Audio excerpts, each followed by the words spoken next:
NBA basketball is finally back with the California Classic and Salt Lake City Classic Summer League games. So there were 5 games yesterday, 10 teams. Let's get it right into it.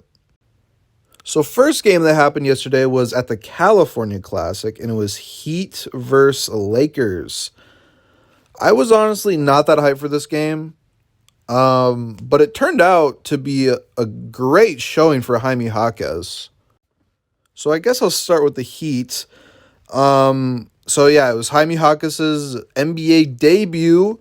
22 minutes, scored 22 points off of 3 for 7 3-point shooting, 8 for 15 from the field. 3 rebounds, 1 assist. So not great in any department besides scoring. But my, if he did not look impressive when he was scoring. He was shooting threes. He was pulling mid-range. He was doing post moves. He had a big poster on Castleton from the Lakers. I'm pretty sure everybody saw it on Insta and stuff. But he looked like he had bounce. His shot form is very crisp. He just looks like he knows what he's doing. He looks like what the Heat got him for, a 4-year college vet. He looks like he knows what he's doing out there. He didn't seem like he was lost in the sauce. He just looked like the game came natural to him. Another player on the Heat that I thought was pretty impressive, but to no one's really surprise, I don't think, was Nikola Jovic. This is his second year. He got some starting minutes with the Heat last year during the season. He didn't play that much during the playoffs, I don't believe, but he had a solid outing. He had 21 points, 2 for 4 from 3, 7 from 12 from the field, had 8 rebounds, 3 assists. And I don't think those 3 assists did him justice because when I was watching him, he had amazing passes, let me tell you. Not as good as Peterson on the Heat, who every time he was on the court was throwing flashy passes every second, even though he only had 4 assists. I don't really know who Peterson is, but that's besides the point. That guy was doing flashy passes at literally everywhere. Besides Jovic and Jaquez, there was a guy on the bench, Adige, Audige. Sorry if that's not how you say it. I don't remember how the announcers were saying it. But he had 18 points, 4 for 7 from 3, 6 and 9 from the field. He was a pretty shifty little guard, and he played very well last night. Now the Lakers. The Lakers to me were, I don't know, the score doesn't show how boring and bad they were last night. Because Jalen Hood-Schifino, through the first 3 quarters, who was their first round draft pick this year, I think he got 17, was awful. He was straight awful. But he ended the game with 15 points. I didn't watch. Did I watch the end of the fourth quarter? I don't remember. But I don't remember him scoring 15 points. He was 6 from 19, so not great at all. Field goal percentage is about a 30% field goal percentage. He had 5 rebounds, 4 assists. So, I mean, it's not horrible. Okay, it's his first game in the NBA. He's bound to have some rust. I mean, in no way am I determining the outlook of this guy's NBA future off of just one Summer League game. It's Summer League. We're going to need to see him in preseason and in the regular season to determine how good he is, even though I don't think he's going to get very many minutes in the regular season because they just have too much depth on their lineup. I thought Max Christie played very well for the Lakers. 6 for 11 from the field, 1 from 3 for 3. He had the least, he had the best plus minus on the Lakers with -6. Everyone else was at least -7 and below. Another decent guy for the Lakers off the bench was Castleton. He was 5 for 5 from the field. He has potential. Yet again, I'm not judging his whole game off of just one game, but he had 6 fouls, and a lot of those were very quick into the game. He was getting bullied at the rim sometimes, but sometimes he had a good defensive presence. He's 7 feet tall. He made some middies too. Not all of those field goals were down low in the post. He has a decent jumper, I guess. But yeah, his defensive presence wasn't always there. People were going at him left and right. But I would say he was their best bench player yesterday. Next game was Grizzlies Sixers. I did not watch all of this game because the Heat Lakers was going on at the same time, and then later was Hornets Spurs. But I did watch some of it. I had it on a second monitor. For the Grizzlies, obviously Kenneth Lofton is a bully in summer league. He's just too big for anybody out there. He had 13 rebounds, 21 points, 6 for 15 from the field. He had 7 free throws, so he was getting to the line. He was getting fouled. He was getting attacked on the wrists. For the Grizzlies, I think it's time that Grizzlies fans stop with Jake LaRavia. For the past year, and ever since he started playing in the NBA, I don't think he's a great NBA player. Yet again, it's only been one summer league game, but he was 2 for 11 from the field, 2 for 9 from 3. He's very midly athletic. He has a hard time creating his own shots in summer league games, mind you. In summer league games, he has a hard time creating shots. You shouldn't have a hard time creating shots, especially when you're a second year type player. He is good on the catch and shoot, but at some point you're gonna have to make your own shot. And yesterday on the catch and shoot, he wasn't making any of them anyway. He had 12 points, but 6 of those points were from free throws. And he had 6 fouls, 3 turnovers. I just wasn't impressed by Jake LaRavia at all. I think his name was Vinny Williams Jr. I'll just go Williams Jr. I loved his play. He's a lefty shooter. His shooting stroke looked amazing. He had 19 points yesterday, 5 from 8 from 3, 7 from 11 from the field. Also, Gigi Jackson. I didn't know who he was until yesterday, but apparently he is the youngest player in the NBA. He just turned 18 or something. He's the youngest player in the NBA. He had 10 points. He looks solid. He looks solid from what I saw. Nothing to complain about. So, mostly for the Grizzlies, most of your players were second year. Not many rookies. But they won the game. They had a good showing. Kenny Lofton, David Roddy had a good showing. So for the Sixers, I knew that they were going to be kind of a snoozer team. What really surprised me yesterday is that Nick Nurse was coaching their summer league team. I don't know if new coaches usually do that for their summer league team, but Nick Nurse was. So I was like, maybe that's why they're playing pretty well right now. They got Nick Nurse coaching because their roster and their talent should not even compared at all to the Grizzlies. But they only lost by 2. They were up most of the game. When I was watching, they just kind of threw it in the fourth quarter. But for the Sixers, only guy I guess there were kind of 2. Jaden Springer, he had 11 points. Not the best game, but he showed flashes of athleticism and versatility on the floor. The only guy, and Ricky Council, the 4th.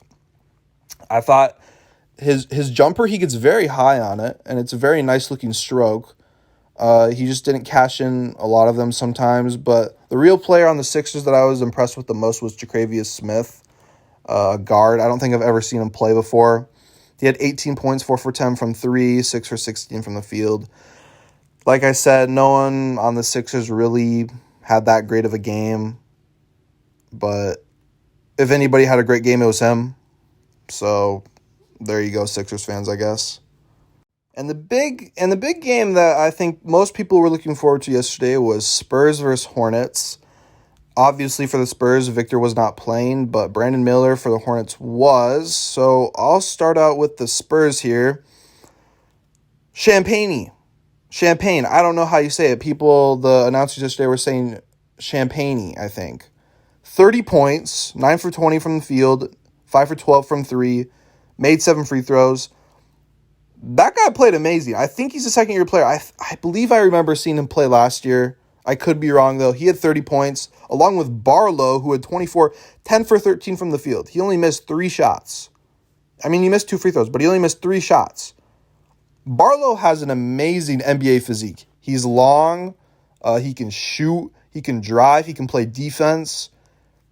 He's got a Jalen McDaniels type build. And I love that for the Spurs. Yet again, I don't know if he played last year. I forget, but I'm pretty sure Champagnie did play. Last year. But those two looked amazing on the court yesterday, and they killed the Hornets. Stevenson off the bench for the Spurs also had a decent game, had 13 points, 3 threes. Pretty solid for the Spurs. Their summer league team is going to look amazing. If they can kill the Hornets by like 20 points, almost 30, like at some points in the game, and they don't even have Victor, Spurs are going to be fun to watch. Now for Brandon Miller. When I started watching this game, I was really looking at Brandon. Brandon played 34 minutes, the most out of anybody on both teams. So the coaches really wanted him to get some experience. And he was very rusty at the beginning, which I don't fault him.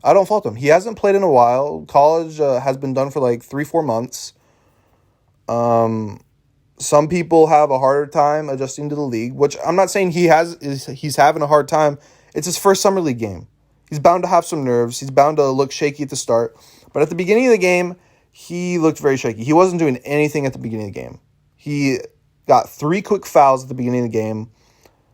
He ended with 7 fouls, ended with 6 turnovers. But he had 18 points. He was 5-11 from the field, 3 for 7 from 3. Most of those were from in the fourth quarter. But what I want to talk about most with him that I really liked seeing is his passing. He was passing a lot. He's a willing passer. He should have had more than 3 assists. That's all he had on the box score. But he should have had more than 3 assists. And the reason he had 7 fouls is he was going up and down the court on defense every single time. Every fast break, Brandon Miller was down there. And most of the time, it was just him. So they would miss the initial layup, they would get the rebound, and then he would foul. It's like, what do you want him to do? So I really liked what I saw from Brandon Miller yesterday, regardless of him starting off pretty slow. But yeah, their other picks, Nick Smith Jr., didn't have a great game. He had 12 points, 5 for 14 from the field. I really wanted to see James Najee play, but maybe he was injured or something. Amari Bailey played. He played decent. 6 points, 2 for 5 from field, 2 steals. He played all right. James Bouknight, I think it's a Jake LaRavia type situation. I think we need to give up on him, Hornets fans. I mean, I'm not a Hornets fan, but like James Bouknight, I don't know. He shoots like every shot he gets. He's not a willing passer. He's not great on defense. I just don't know about James Bouknight. Now, the second to last game of last night was Thunder Jazz, the return of Chet. So yeah, I'll start off with the Thunder here. Chet, he started off slow. It was crazy because the fans were like cheering whenever Chet did something bad. It was kind of funny. But he ended with 15 points, 9 rebounds, shot 6 for 14. He had a slow start. He hasn't played in a year, so you can't knock the guy. He played amazing in last year's Summer League, so he's just going to get warmed up. They're probably going to play him more. He played 29 minutes. He played a decent chunk. Jalen Williams, the Jelen Williams, the second in Rookie of the Year voting Jalen. He had 21 points. I don't know why he's playing in the Summer League. He's too good to be playing in the Summer League. He only played 22 minutes and he had 21 points. So he scored like a point every minute he was out there. Same with Trey Mann. Trey Mann had a big poster dunk on Micah Potter. That was very crazy. I didn't know Trey Mann had ups like that for being like a small guard. But he had 20 points, 4 for 8 from 3, 7 for 15 from the field. I don't know why Trey Mann's playing. He's been in the league like 3-4 years. But I mean, I guess all experience is good experience, I guess. But I think at some point, these players should not be playing in the G League. I mean, not the G League, Summer League. Sorry. And for the Jazz, I was kind of disappointed. Trey Hendricks didn't play, which I was really looking forward to seeing him play. But apparently he has like a hamstring strain, so they're just playing it safe. He'll probably play in Las Vegas. I'm guessing they're just saying that, he's injured, so he's not going to play. But then he'll play in Las Vegas. They had some decent players. Keontae George, their first-round draft pick this year, as well with Trey Hendricks. He played decent. He had 18 points, 7 from 16 from the field, Not a great shooting night. He had 4 assists, which was a team high. 3 people tied in that category, but he played decent. Ochai Agbaji, second-year player, 17. Oh, wait. Is he a second-year player or is he a third-year player? I don't remember. But Ochai looked pretty good. I mean, he didn't shoot very well, but no one on the Jazz really did. I was impressed with Vernon Carey Jr. A lot at some points. He looked like he's very, like, I think he's gotten a lot skinnier or something. He doesn't look as big as he used to, especially at Duke. But he's kind of like an undersized center, and he played pretty well. But yeah, no real big players for the Jazz last night, but they played decent. I mean, they were going up against the Thunder, who was all second-year type players, so it's whatever. And the last game of the night was Kings-Warriors. I did watch most of this game. It turned out to be a pretty good game as well. I'll start out with the Warriors. I was looking forward to Brandon Podziemski. He was having a rough start shooting at the beginning of the game because he wasn't actually shooting that much. He was passing a lot. He's a great passer. I didn't know anything about Brandon Podziemski when he first got drafted at 19th to the Warriors. I didn't know anything. I thought he was like a pure bucket scorer, pure bucket getter. Like, he shot every time. But he was passing a lot. He had 6 assists, and he should have had like at least 10 because he made some great passes that were not being knocked down by the Warriors players. He ended with 12 points. Most of those points were at the end of the game when it was kind of close at the end of the game. But yeah, he looked all right. George Santos, he played good. I'm pretty sure this is his second year. I remember him last year, I believe, play in Summer League. He had 19 points, 3 from 8 from 3, 5 for 13. It's all right. But the big player was Quinones. Sorry if I mispronounced that because it's Spanish. But Quinones had 26 points. He was going shot for shot with Keegan at some point. And I think the Warriors knew about this guy. I think they knew because he plays exactly like Jordan Poole. He's like a more disciplined type Jordan Poole. Obviously, he's not as good. Obviously, he's not as good as Jordan Poole. He scored 26 in a Summer League game. Jordan Poole, if he played in Summer League, he'd probably score like 50, all right? But this guy could develop into a Jordan Poole type player. So I think they knew that they had a player like this, so they were like, okay, Jordan Poole, Draymond, they don't have the best rapport. Let's trade him for Chris Paul. And Chris Paul is going to be able to develop players on the Warriors, obviously. So Quinones, he could be playing next year. I would not be surprised, Warriors fans, if Quinones gets a lot of minutes next year. I mean, yet again, don't take everything I say with a grain of salt. It was one summer league game, not even preseason. But he looked his shooting stroke looked great. He was able to drive onto players. He gets very high on his layups. He's got a lot of athleticism as well. So look out for him. And now for Sacramento. And this is the same situation with Jalen Williams. Why is Keegan Murray out there? Keegan Murray is way too good to be out there playing in Summer League. He was a playoff team, and he played very well in the playoffs. I don't understand. Keegan Murray scored 29 points. 8 for 17, 3 for 9 from the 3. He had 10 free throws. I just don't understand why he's out there. His first basket of the game, he posted somebody on the Warriors. And it's like, I just don't understand. Obviously, Keegan, he showed his defense, he showed his shooting, he showed everything. Keegan showed everything we saw last year. Besides Keegan, who was by far the best player on the Kings, Ford played very well. Sorry, I don't know his first name. It just says Jay Ford on the scoreboard. I forgot his first name. They said it, but I don't remember. He had 18 points. He was 3 for 3 from field, 6 for 8 from the field. So he's very efficient. Shot for 3 free throws as well. Very efficient player. Most players on the Kings were very efficient yesterday, besides Kessler Edwards, who he's been in the league a little bit. But yeah, great showing from the Kings, great showing from the Warriors. So there you go. There are the games from last night. Sorry, this is a little bit of a longer video, just going over every single team. Let me know if this is how you guys like videos. I don't know if I should be going over every single team.